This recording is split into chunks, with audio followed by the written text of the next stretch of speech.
Welcome back, Seekers of Grace. I'm your host, Mara, and I hope you're ready because today we've got a little stardust in the air, the kind that reminds us the universe is always moving and always inviting us to dance along with it.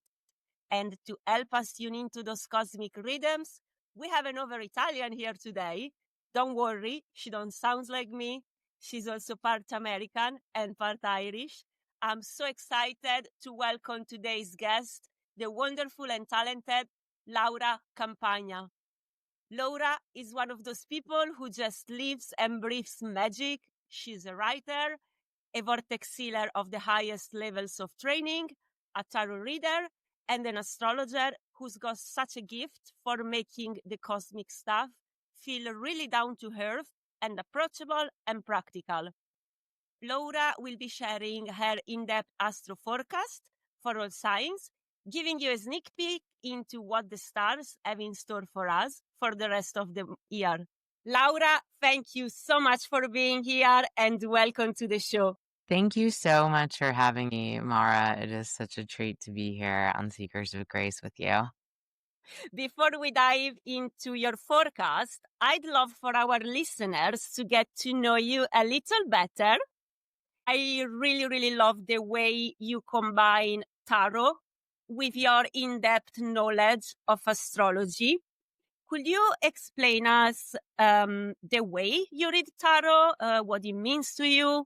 Absolutely. Thank you. Yeah. And it's always nice to meet fellow vortex healers and connect via the magic of the internet across countries and borders. And I know I finally got to kind of meet you in person last year in London, which was so lovely, even though it was brief. But yeah, I think that there's something really special that kind of unites us all when we are seeking to understand ourselves and the universe and divinity more intimately. And for me, I came upon tarot when I was pretty young. I grew up in the Boston area. In Massachusetts in the United States. And so I was lucky enough to have access to a city where I could buy myself my own tarot deck and just start kind of playing around, really not knowing what I was doing as a teenager. And I always recommend that people, if they're seeking answers, a lot of the time we know intuitively the next right step.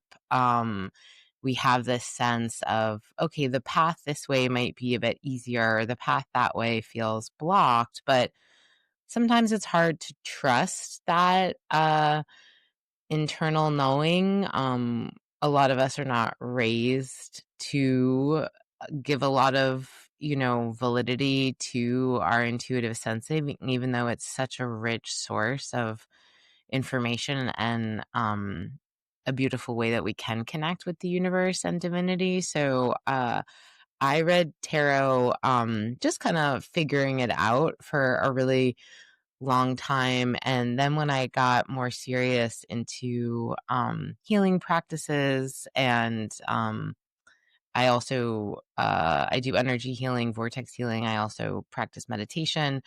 I really began to see how tarot could be this incredible tool for awakening intuition. And so I've been teaching it in the Boston area for about, a little less than a decade, almost 10 years. And I really like to encourage my students to use tarot to kind of open up their own personal intuitive sense of knowing, which is going to be different for everyone. But the cards, because they have these beautiful images on them and they're pictures, they're nonverbal, it seems to be a really wonderful way that a lot of people, if they're drawn to the tarot, just naturally develop, you could call it psychic ability, or a way of divining that also helps you trust yourself in moments when you're not using the tarot. That makes total sense to me because I tell you what, even if it's really hard to read. You know, you need to know the cards, so you really need to know it inside out to be able to give a good reading. When I pull cards for myself, I actually noticed this, which made me think, I think my ego is like, oh yeah, you're really good at this. You would be a really good reader. I bet Like, you would. because like eventually, I pull some cards and I go and check the meaning of the card. Mm-hmm. And like my intuition, as you said, my own intuitive sense of knowing knows that that is the message that eventually cards wanted to give me. So thank you for that. I will be carrying on the way. My next question will be, how does being a vortex sealer reflect in your practice as a tarot reader or astrologer?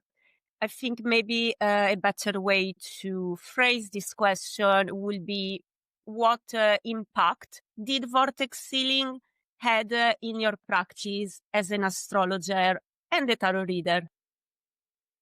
Thank you. Yeah, I feel like so many people kind of develop their own way of reading and sensing. And for me, there's often an initiation into the mystical practices or occult studies, things like that. And for me, I went through this period of a very sad loss and breakup, and I kind of moved back to Boston during this winter where there was just so many blizzards that everyone got snowed in for like several months, and it was really, really difficult. And I just turned to the tarot and to astrology and to meditation and to energy healing as a way to kind of get through this difficult period of loss.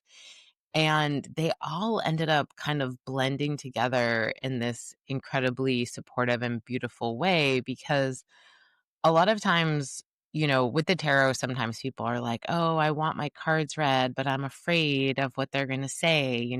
I don't want bad news, or I don't want them to tell me something negative. And that fear is just inherently a constricted place in us, right?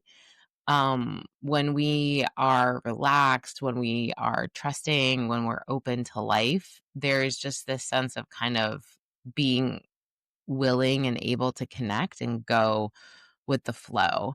But when we're afraid, we get tense and we shut down, and we can't actually open to the good things that the universe wants to bring us, or feel the pain that sometimes is just naturally occurring.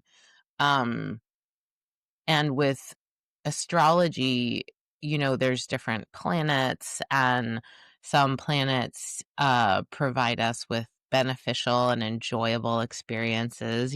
Everybody likes Venus, the goddess of love and beauty and harmony and relationships and friendship. And Friday is Venus's day, and we'll get a little bit more into planetary magic attunement. But everybody likes getting dressed up and feeling cute and going out and having fun dates on Friday night, right? Getting roses or chocolates or just doing lovely things for ourselves. But most of us don't want to experience the other side of life, which is like difficulty or conflict or struggle. Even though, ancient people we've known throughout human history that these things they're natural, they're inherent, they're necessary even for growth and development and character building. It's just a part of life. But we can also face really difficult periods of loss or scarcity or deprivation. And one of the nice things that energy healing can do is it can help us just to relax and to breathe into these constricted places, or places where we might be in fear or avoidance or hiding, and help us open to life and connect with hope or possibility. Um, and it also can help us maximize the good, because if I'm in a place where I feel confident and I'm going into say a job interview I really want, and I feel like, oh, the universe has my back, and I'm in a really good period right now. I'm just naturally probably going to be more at ease and myself than I would if I'm really anxious or nervous or insecure. So I have found that through my practice, I offer these double sessions where we do a little astrology, looking at what's going on in people's birth charts, how they're getting activated by the planetary transits, and then looking at the tarot and kind of connecting with the archetypes, and then doing a whole vortex healing session where we release any blocks to people kind of moving towards their goals. And it's actually incredibly complementary, and some of my favorite sessions to do are the double sessions, because you really come out on the other side not just feeling like there's a path forward, but also feeling like you have the resources to um meet that walk that path and meet whatever is coming your way. Wow, as I said, Laura, you are one of those people that just lives and breathes magic. And I didn't know your vortex healing sessions actually run that way. That is so magic and extraordinary. And you mentioned this being open to life, which made me think about my next question.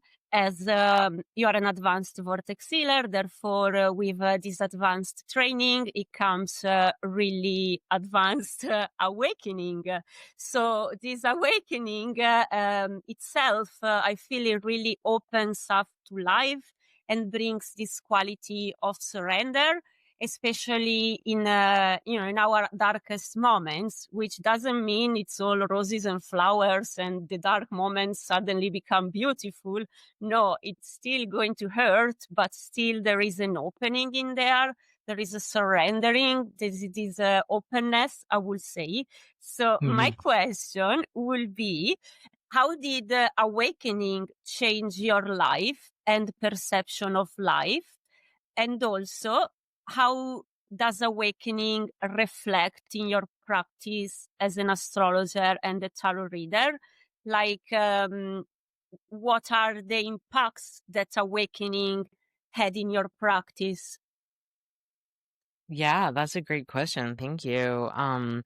Yeah, in the vortex healing community, a lot of us are coming from spiritual backgrounds where we have been, seeking, and many of us are devotees of Amma or have a history of studying meditation, and um teachers like Eckhart Tolle or Ram Dass, or Adashanti, who are people in the West who have had awakening movements as the result of their spiritual practices.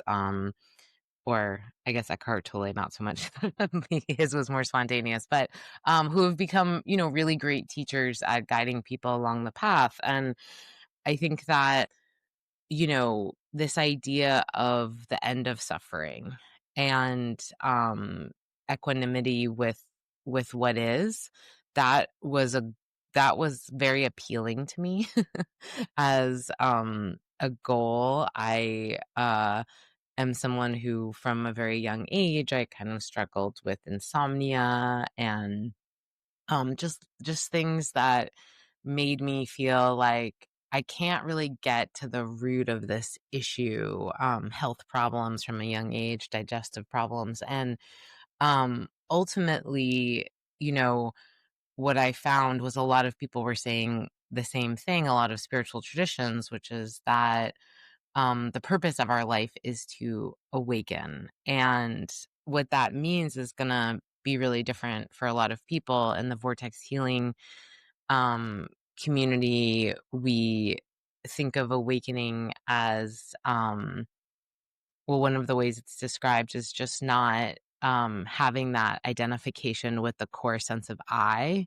So losing that sense of ego in the heart, and being able to live from this more free place where I'm still a person. I have all the conditioning of my lifetime and past lifetimes and genetics, and I have my preferences, I have my cravings, I have my aversions. And obviously I have desires and goals, but I also don't believe that my thoughts, my feelings, my ambitions, my possessions, my wealth, my status, my property, that's not who I am. That doesn't define me. That doesn't make me the person that I came here to be. Who I am is, an eternal spirit soul. I was never born. I can never die. My true nature is love and light. And so as I progressed in my vortex healing journey and I went through these experiences of having, strong energetic movements, it actually brought up a lot of kind of past life trauma that I didn't expect or enjoy. And just feeling, oh, I've been really, for many, many, many, many lifetimes, I've been very, very identified with pain and suffering and being a victim or the things that have been done to me. Um, but that isn't the truth of who I am. That might have impacted my energy system to this day.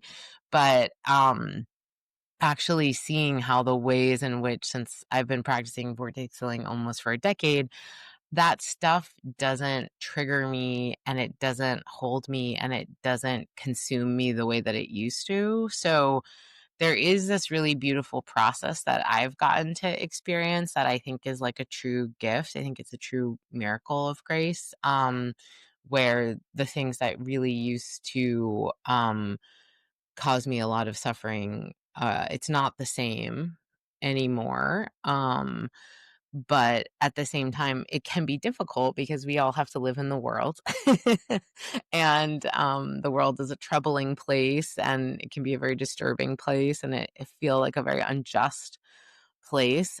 So how do I make friends with the present moment? How do I become a channel for love and light if I want to see the world, if I want to live in a peaceful world? How do I practice peace? So all of these things are kind of how I have what I've struggled with in terms of embodying the awakening movements that I've experienced in vortex healing, because I think it's really profound and very cool to kind of have these moments of disidentification. But, if I'm still an aggressive driver in Boston traffic, then I don't know how awake I am.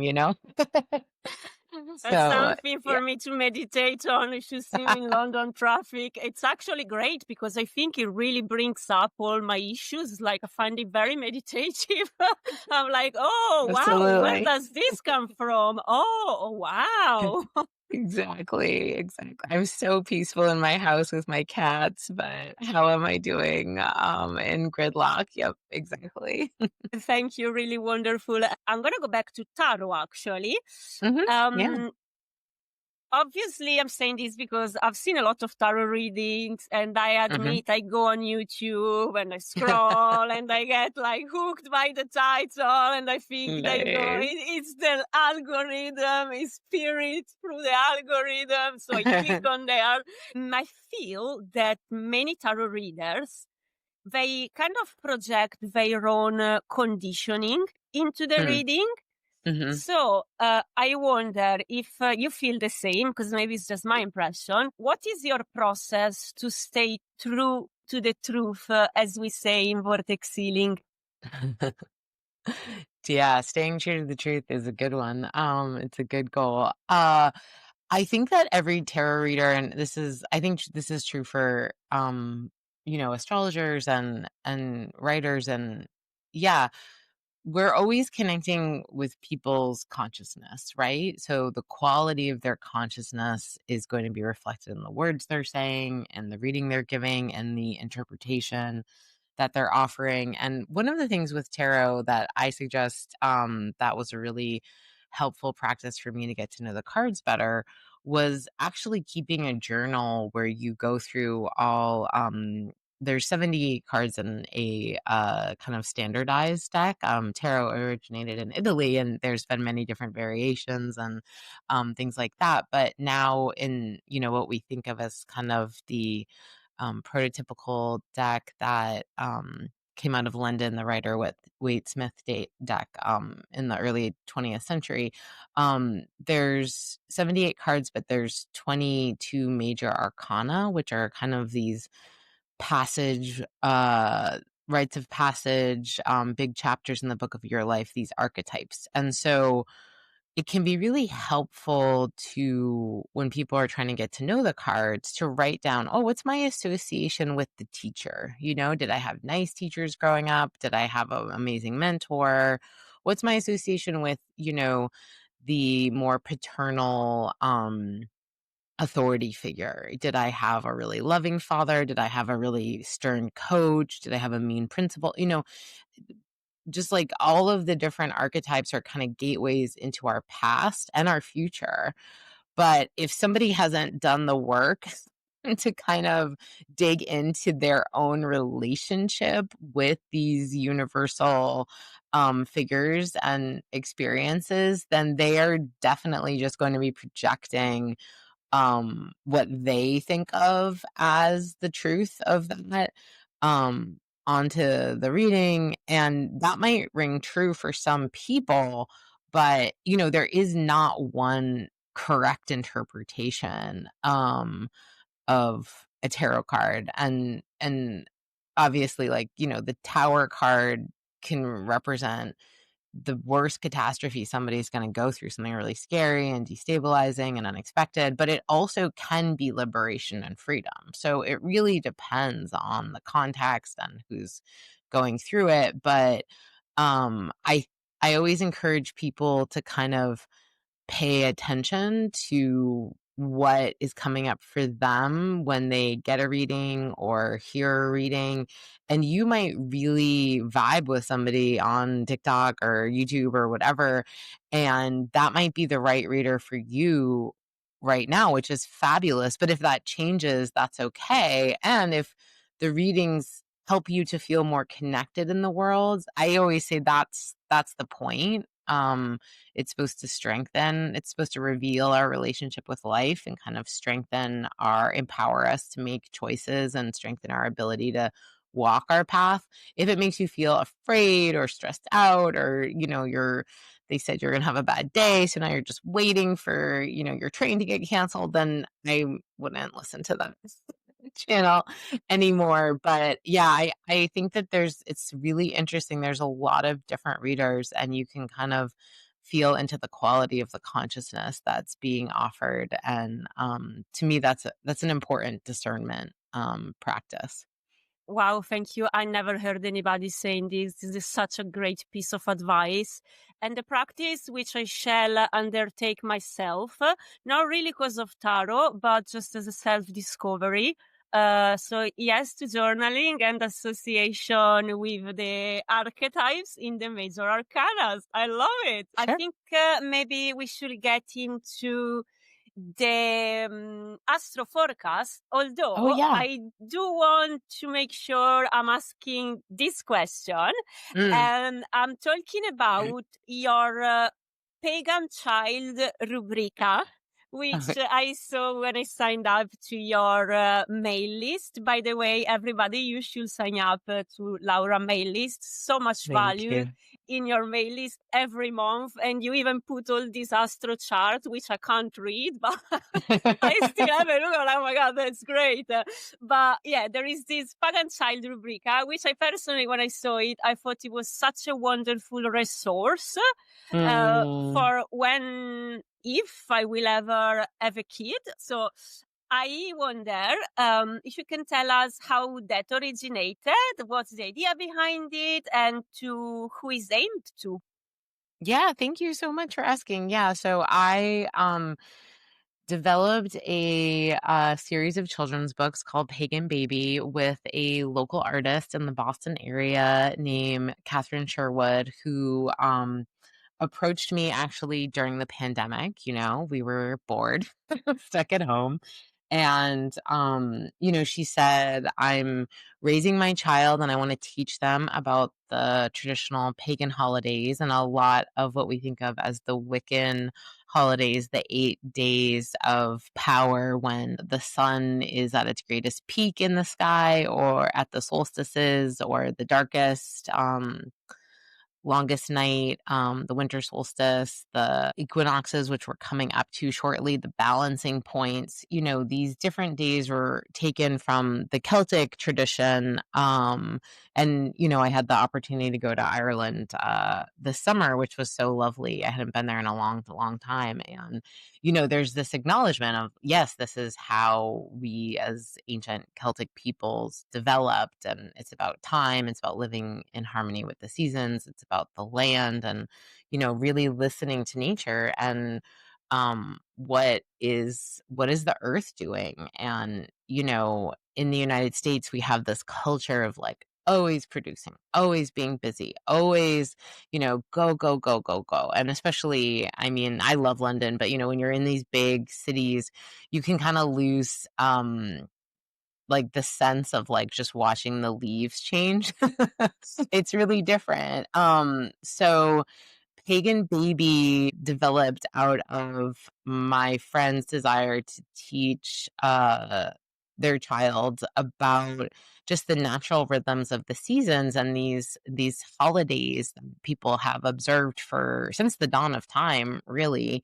If you go to Branubon, Newgrange, and in Ireland, the megalithic tomb, it's an alignment point with the winter solstice, and it was created in 3500 BCE. So that's a really long time ago. People have been saying this is the most important thing we need to pay attention to. And it's a Pagan Baby is a book series that is really beautifully illustrated, and it teaches about what planets and signs are activated during each holiday and what the light is doing and what the earth is doing, and offers suggestions for creating little rituals and altar. And it's designed for kids, so it's meant to be really accessible, but it's also, I think, pretty fun for adults. And it's available through the website paganbaby.club and as a downloadable PDF. We have been offering it as an ebook. We haven't, unfortunately, found a publisher to bring it into print. So if anyone's listening and they want to check it out and they feel inspired, feel free to reach out and get in touch. We've had a few offers actually from cool publishers in the UK, but it hasn't worked out. It hasn't been the right fit for the book. So we're still looking for a wonderful home for Pagan Baby. But if people are thinking, hey, the autumn equinox is coming up, I want to celebrate the which is Thanksgiving, the harvest time, the festival of Mabon, then you could order that book and download it and have something really cute to read on your tablet. Wonderful. How lovely. Shall we start the Astro-Forecast? Sure, yeah, absolutely. It's always fun to kind of talk in big picture about what's going on and what's coming up. And this year 2025 has been pretty wild. I don't know how it's been for you, Mara. You especially, you shared your birth chart information with me to cast an accurate astrological star chart. You need your date, your birth date, time, and location. And when I saw your chart, I was like, oh my goodness, these transits that have been happening have been really activating Cancer and Aries. So I won't say any more about your personal chart, but I was just like, oh my goodness, this is it's been an intense year. And so, we can talk afterwards about how it's been for you. But the planets are usually moving in a forward direction, and life is kind of going in a way that's like, okay, things are developing. And for example, when Venus is retrograde, the planet of love and relationships, we want to make peace and make art and make babies and make friends and make love. But when Venus goes retrograde, there's more of a sense of what isn't working in relationships and what is difficult about partnership, and friends, can have conflicts come up and things like that. And 2025 has really been this year of a lot of change. And it started out with kind of a lot of difficulty because we had Mars, which is the warrior planet. It represents our drive, our motivation, and how we kind of like get up and go, and the gas in our tank. Mars is connected to the sign. It rules the signs of Aries and Scorpio. So if you have any Aries or Scorpio placements, you can really think about how was the beginning of the year because Mars was retrograde from December through January and February, and it was retrograde in Leo in December and in Cancer in January and February. And this was just a really difficult period. A lot of people felt like, I don't have the motivation, I can't get things going, I am not sure where I'm supposed to be living, interpersonal family dynamics were really difficult, things like that. So from December through the end of February, we had a Mars retrograde in Leo and Cancer. So people would have been feeling that really intensely if you have planets in either Leo or Aquarius or Cancer or Capricorn. And then we had Venus go retrograde in Aries, and Mercury, which is the planet of communication and commerce and travel and, technology to some degree, like social media, go retrograde in Aries. So from March to April, we had Venus and Mercury retrograde in Aries. And so essentially the first almost like 5 months of the year, there was like no forward motion. We weren't making progress. We were really like digging into intense things. And a lot of people felt like parts of their life were kind of being tested or falling apart. It doesn't mean good things didn't happen for people during those months. I know really significant things happened for me and other folks, but it was really a challenging time. And then we had all of these planets change signs.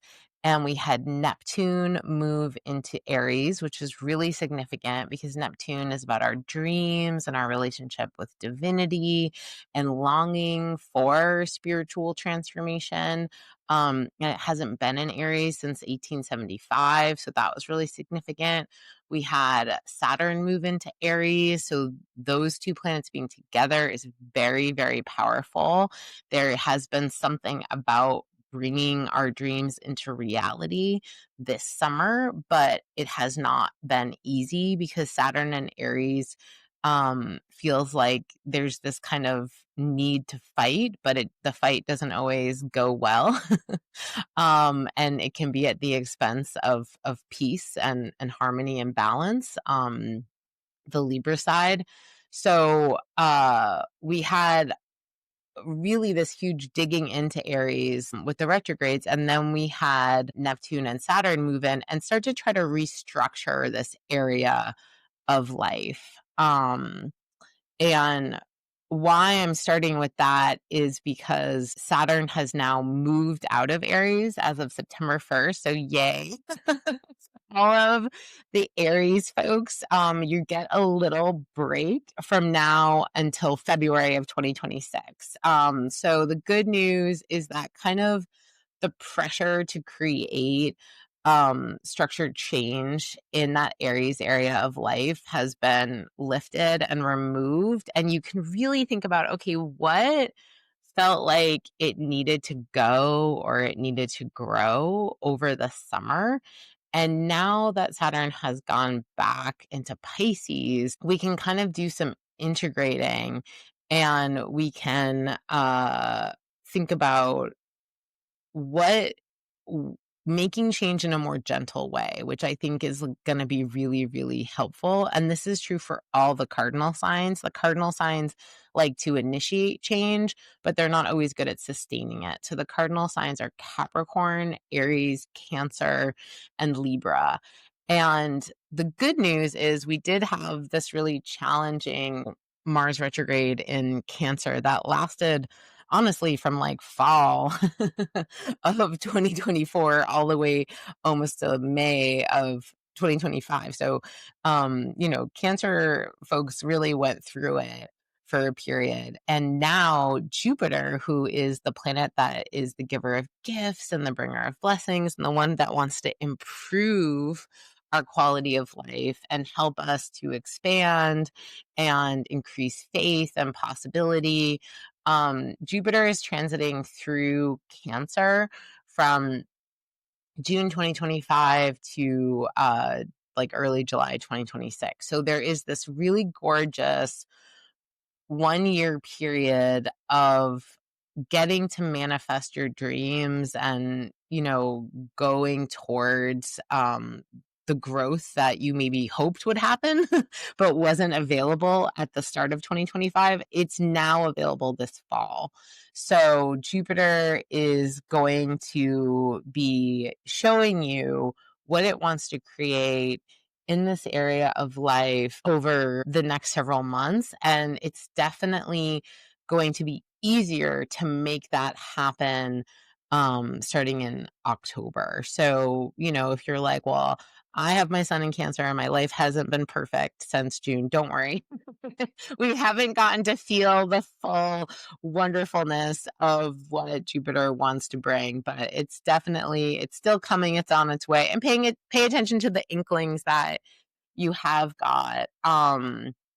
And it's definitely going to depend on where Jupiter is in your chart, which an astrologer can help you figure out. But just to say that Cancer and Aries had a lot of challenges, and now there's much more kind of relief and possibility this fall. As we are talking and recording, Mara, we are in eclipse season.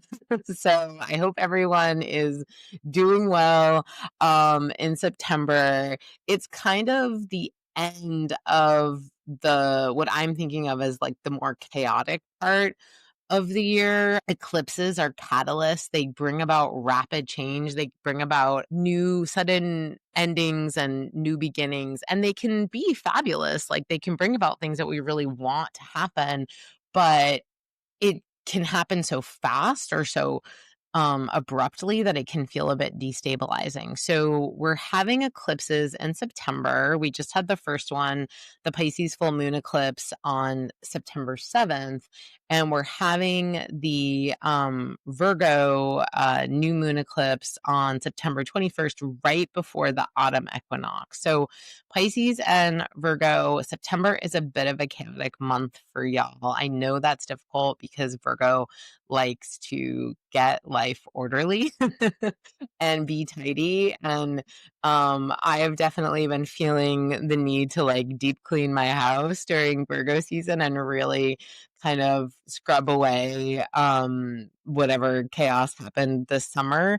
But eclipses don't always let us have our plan exactly the way we hoped for it.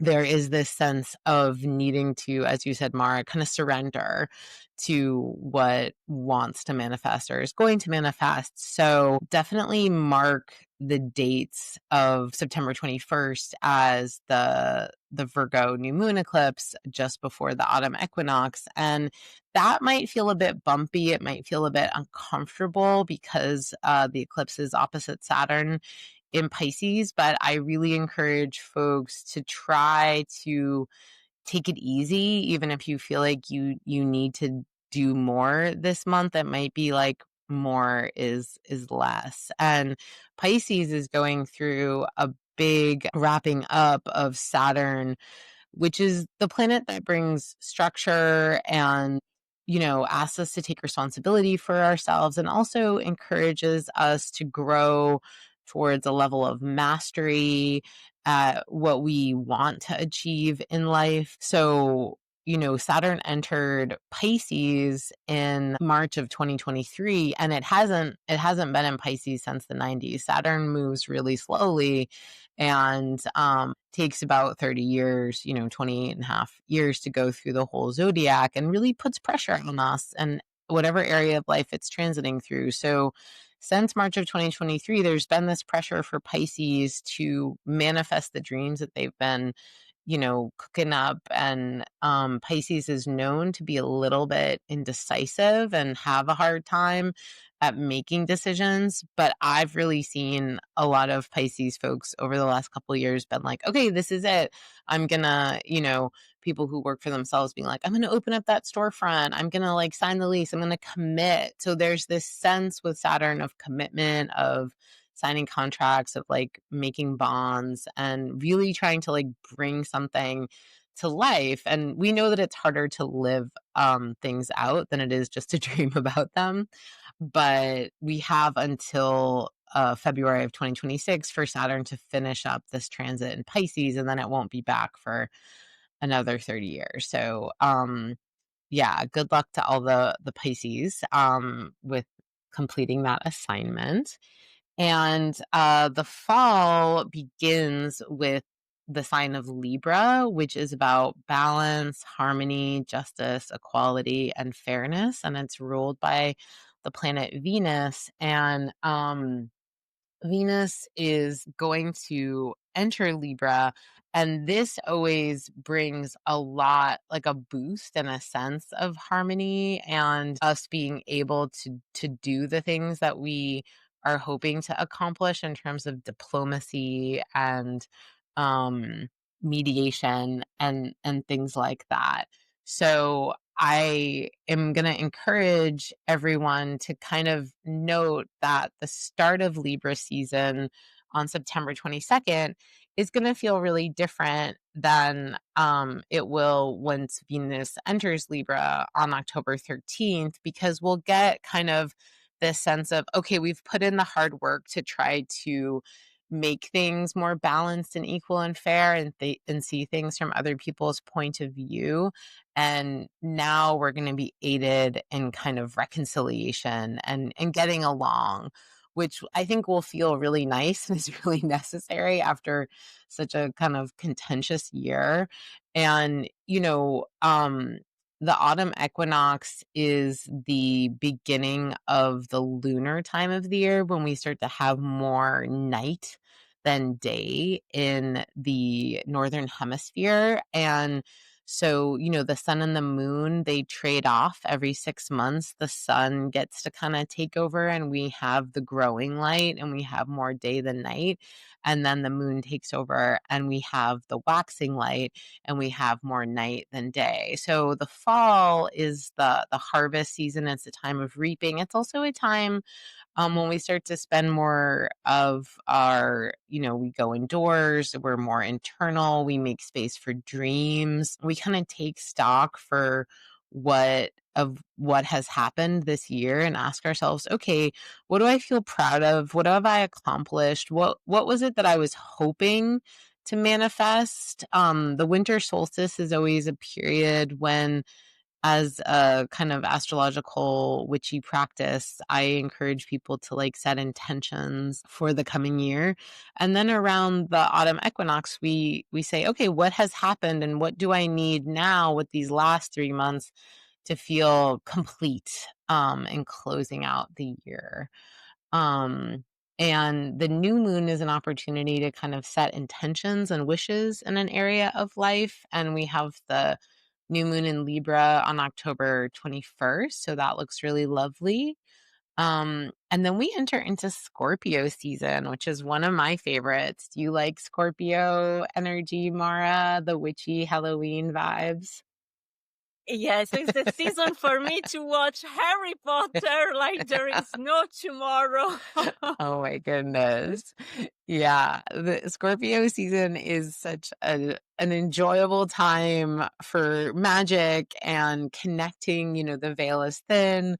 We remember the ancestors, we connect with the other side and think about how precious life is. We get this just kind of brief time on earth. And so Scorpio season begins on October 22nd. And the nice thing is that we've had Mars in these signs where it doesn't really do well. And as I mentioned, Mars is like our motivation and our drive and our passion. And Mars is going to enter Scorpio on October 6th. And it's just going to feel so different. It's going to be like, okay, I can really get things going. I can really make things happen. And there's a focus on emotional truth, healing, and transformation during Scorpio season.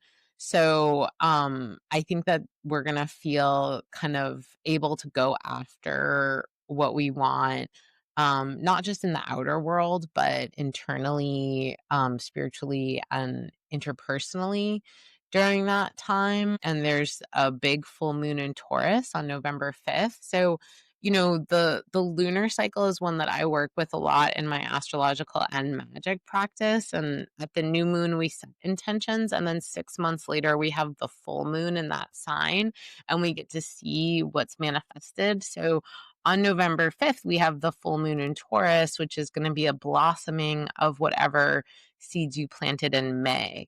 So there's always kind of this sense of looking backwards and then releasing and shedding and letting go so we can make room for the new. And the last sign of fall is Sagittarius, which begins on November 21st. And Sagittarius season is, I always think, kind of this exhilarating race to the finish of the year when it's a fire sign. So there's this sense of inspiration and our spirit is dancing right before the sun dies and is reborn at the winter solstice. So Sagittarius is the centaur that likes to shoot its arrow and lives for the chase. And we're actually having a Mercury retrograde between Scorpio and Sagittarius this year. So those two areas of your life are going to kind of get dug into, and you can ask yourself, what is it that I need to consider that I normally overlook? Mercury retrograde is kind of gives us the opportunity to go deeper and to consider like why we do the things we're doing. And that Mercury retrograde is going to happen from November 9th to November 29th. So I always say to folks, it's nice that it's not like happening over the holiday season exactly, because I'm always like, oh, do not buy your big presents during Mercury retrograde. Don't buy that big computer or whatever it is that you were hoping to buy, because the idea is just that like technology kind of goes wrong, or it's not a good time to sign contracts, or to things can get overlooked, or we have to redo things. I decided to buy a swimsuit during this last Mercury retrograde, and I was like, oh, this is great. They're having a big sale at Speedo, and I'll buy a swimsuit. And it arrived, and it was a baby suit. It's for a baby. It's for a child. like a 18-month-old baby. But Mercury is like the trickster god that kind of shows us like it laughs at our human foibles. So just know that, you can do your holiday shopping a little later this year. You might want to skip those Black Friday sales if you're in the United States, because when Mercury is retrograde, we might think we're buying one thing, but we get it home and it's something completely different. So just to know that the end of summer Virgo season is really big for Virgos and Pisces. We have Libra season, which is very significant for Libra and Aries. And we're going to be having the first Aries full moon without an eclipse in several years. So that's going to feel really nice. And then Scorpio season is really significant for Scorpios and Taurus. We have Uranus, which is the Great Awakener planet that's actually re-entering Taurus on November 7th and finishing up its big transit. It's been there since 2019. And so there's been this kind of destabilization and awakening process that's been happening in Taurus since 2019. And now Uranus is going to be moving into Gemini next year for, quite a long time, 7 years.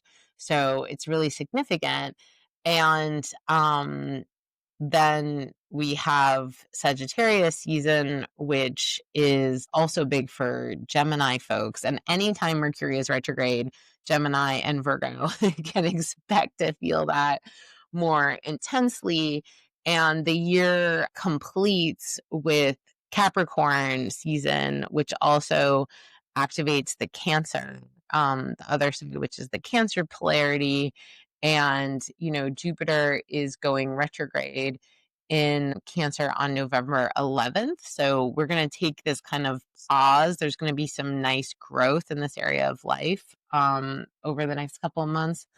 And then when Jupiter goes retrograde, we'll kind of spend some time revising those big plans. So that is a lot of what I wanted to share with you. I know it's a lot of facts and figures to kind of close out the year, but you can always kind of get more of an accurate reading and sense for yourself and through booking a reading with an astrologer such as myself. And I also really like the Chani app for folks that like to have little notifications on their phone. I think that's a good one. That's like a trusted one. So yeah, any questions about the astro weather? I'm feeling happy because it's been so bumpy.